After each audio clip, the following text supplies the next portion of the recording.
வணக்கம் மக்களே, நான் சுயேட்சை வேட்பாளர் சத்யா ஆயிரவிளக்கு தொகுதியிலேருந்து பேசுகிறேன். நேற்று எலெக்ஷன் ரிசல்ட், நான் டோட்டலாக ஒரு 165 ஓட்டு வாங்கியிருக்கேன். குறைவான ஓட்டு தான், பட் மன நிறைவாக இருக்குது. இவ்வளோ பெரிய அரசியல் மாற்றத்துக்கு மத்தியில் என்ன ஒரு 165 பேர் உற்று நோக்கி இந்த மாதிரி ஒரு ஆள் சட்டசபைக்கு போகணும்னு மனசார நினச்சி எனக்கு வாக்களித்ததற்கு மிக்க நன்றி. நான் கடந்த 30 நாட்களில் இங்கே ஒரு 20,000 குடும்பங்களுக்கு மேலே நேரில் சந்தித்து என்னோடய வாக்கு சேகரித்தேன். இங்கே இருக்க தெருக்கள் எல்லாத்துலேயும் நடந்து வாக்கு சேகரித்தேன். நான் கடந்த 10 ஆண்டுகளில் நான் பண்ண நலத்திட்டங்களை முன் வச்சு நான் வாக்கு சேகரித்தேன்.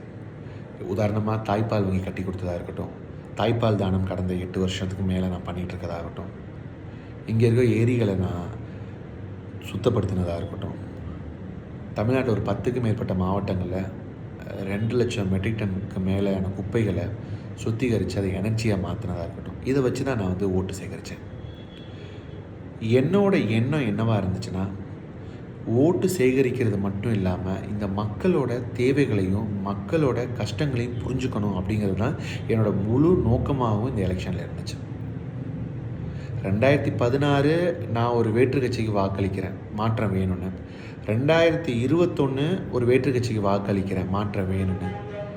இந்த எலெக்ஷனில் அந்த மாற்றம் எதிர்பார்க்காம நம்மளே கொடுக்கணும் தான் இந்த அரசியலுக்குள்ளே நான் வந்தேன்.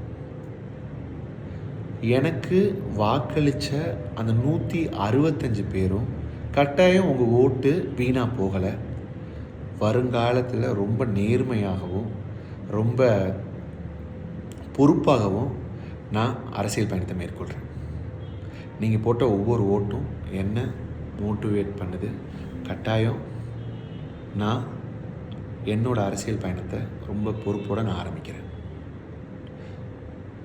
இந்த தொகுதியில் நிறைய பேர் எனக்கு என்ன சொன்னாங்க அப்படின்னா, ஒரு சுயேட்சை வேட்பாளர் முதல் முறையாக எங்கள் வீடு தேடி வந்து ஓட்டு சேகரிக்கிறது இப்போ தான் நாங்கள் பார்க்குறோம். இத்தனை வருடங்களில் யாருமே இங்கே வந்ததில்லை. காரணம் என்னென்னா, ஆயிரவிளக்கு தொகுதி மாதிரி ஒரு பெரிய தொகுதியில் சுயேட்சை வேட்பாளர் யாரும் கிரவுண்டில் இறங்கி ஓட்டு கூட சேகரித்தது கிடையாது. இதுதான் உண்மை. எனக்கு நம்பிக்கை இருக்குது, வருங்காலத்தில் உங்களோட நம்பிக்கையை பெறுவேன்.